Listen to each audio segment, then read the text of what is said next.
Hello and welcome back to my favorite people, and thank you very much for watching this lecture video. I'm here with another lecture from organic chemistry, and in this lecture we will be talking about carboxylic acid derivatives. We said we can take a carboxylic acid and reduce it to a primary alcohol by using a reagent like lithium aluminum hydride, or we can use BH3 to reduce the carboxylic acid. And the first step of this reaction, reducing agent, it will take carboxylic acid, it will turn it to alcohol, to aldehyde, and next step, the second mole from that reagent, it will take the aldehyde and it will turn it to a primary alcohol. So the last product will be the final, it will be the primary alcohol, and the reaction is not going to stop in an aldehyde. It will go straight to, technically, it will go to alcohol.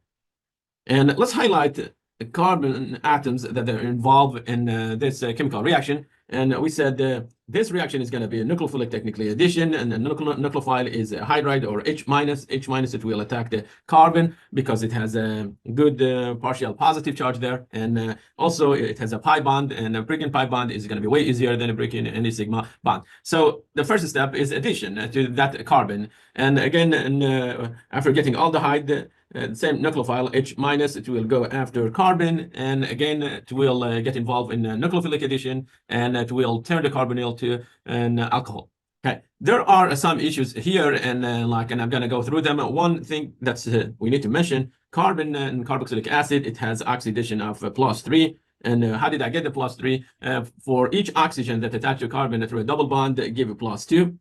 So for each oxygen +2, and if it's hydrogen, because it has less electronegativity than carbon, you will give it -1.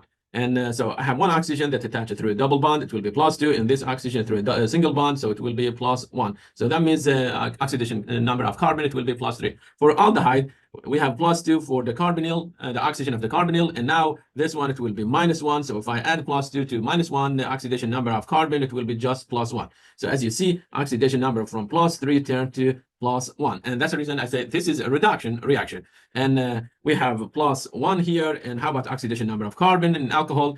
This one, it will be +1. There, it will be -1 and -1. So we have two negative charges and 1 + 1. That means oxidation number of carbon, it will be -1. From +1, we reduce the oxidation number to -1. That means that the carbon that is attached to oxygen is going to be less electrophilic, and because it's less electrophilic, it will be, it will be harder for us to run any chemical reaction in it. The reaction we were running until now, they were technically nucleophilic addition, but right now, we got an alcohol, a primary alcohol that is tetrahedral, and the hybridization for this carbon is sp3. That means it's completely saturated. Well, there used to be sp2. And because it's the sp3, the only way actually to run any chemical reaction on that carbon is to run SN2 reactions. And because it's going to be SN2, it will be harder than any nucleophilic addition. Again, remember, breaking a pi is going to be way easier than any sigma bond. So I'm going to say the bond dissociation energy for a sigma bond is higher than the bond dissociation energy for a pi bond. So because breaking the pi bond, it will be easier. Always we will attack the nucleophilic, the carbonyl group or carbon of the carbonyl group. Next thing is, remember, any nucleophilic that you are using is going to have a lone pair or negative charge. So I say I have a nucleophile and with a lone pair or negative charge. And before actually that nucleophile get a chance to go after the carbonyl, and it will see this acidic H. And this is going to be the problem. And we will have just a simple an acid-base reaction before we get a chance actually to attack the carbonyl center. And that's very soon. That one is going to just simply take H from the carboxylic acid and the nucleophile, and it will be with a positive charge, technically. And that's going to leave us with RCO with a negative charge. And this one, it will be carboxylate. So if you want to run, nucleophilic reaction and on the carbonyl center, you need to have excess from nucleophile because your first mole will just simply get involved in acid-base reaction. And that's the issue. That we're going to be wasting technically chemical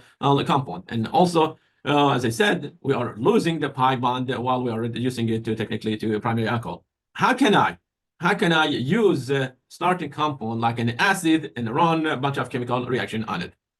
The way I can do it is I can use heteroatoms.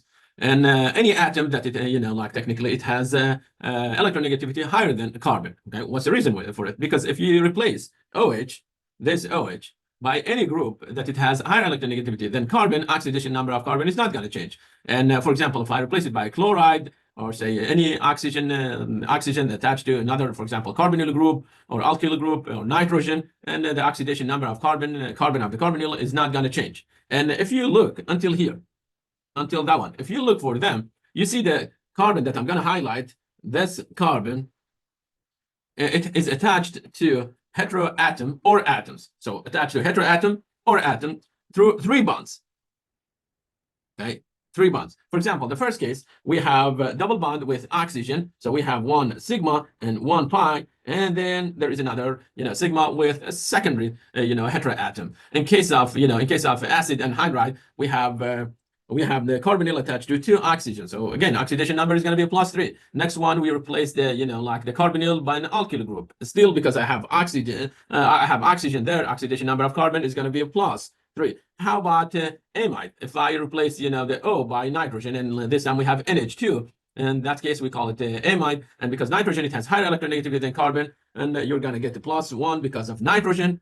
And here +2 because of oxygen. So carbon overall is going to have a +3 for the oxidation number. But how about the cyanide? Cyanide, we don't have a carbonyl group anymore, but we call it a carboxylic acid derivative. Why? Because if you hydrolyze it, like if you run a hydrolysis reaction, you will get actually carboxylic acid. But I want to stick to the 3 bonds, and I want to mention this one. We have a sigma bond here, but this time we have 2 pi bonds with heteroatom. 1 pi bond is that, and that's going to be the second pi bond. And because still I have 3 bonds with heteroatom or atoms, so I can call it a carboxylic acid derivative. Let's run hydrolysis and see what will happen. What do we get? If I treat any of this chemical compound, starting with acid halide and with diluted acidic solution, very soon I will be able to recover the carboxylic group, carboxylic acid technically. So I'm going to get those acids, or I can say, let's stick with this one. Okay. So acid halide, if you treat it with an acidic solution, very soon it will give you RCOOH. And what will happen with Cl? Because the solution, it will be acidic, you will get HCl as well. And in case of acid and anhydride, that's going to give you 2 acid. It depends whether those R's are identical or not. Let's say R's are not identical, for example. And in that case, I will get R. Let's go with this. Let's go with RCOOH.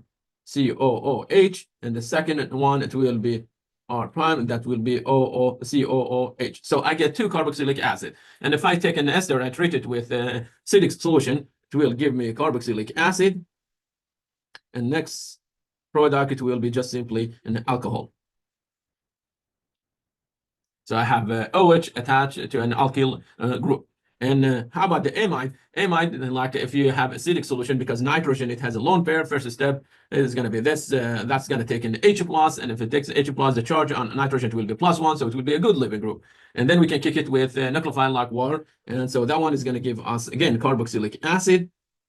But this piece is not going to leave just as an NH3 because the solution is acidic, and it will, technically, you will get NH3, but the NH3, it will react with acid, and it will turn to NH4+. And the last one, we have nitrile. Nitrile, and then it will, as I mentioned and I showed you before, it can go through hydrolysis, and it will turn to carboxylic acid.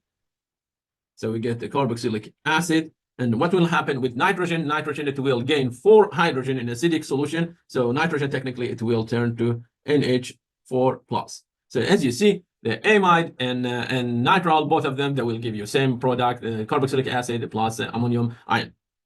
And we can actually talk about different, like the carboxylic acid derivative and their applications, or how to name them, but that's going to be a good subject for another lecture. So let me stop the lecture here, and thank you very much for watching this lecture video.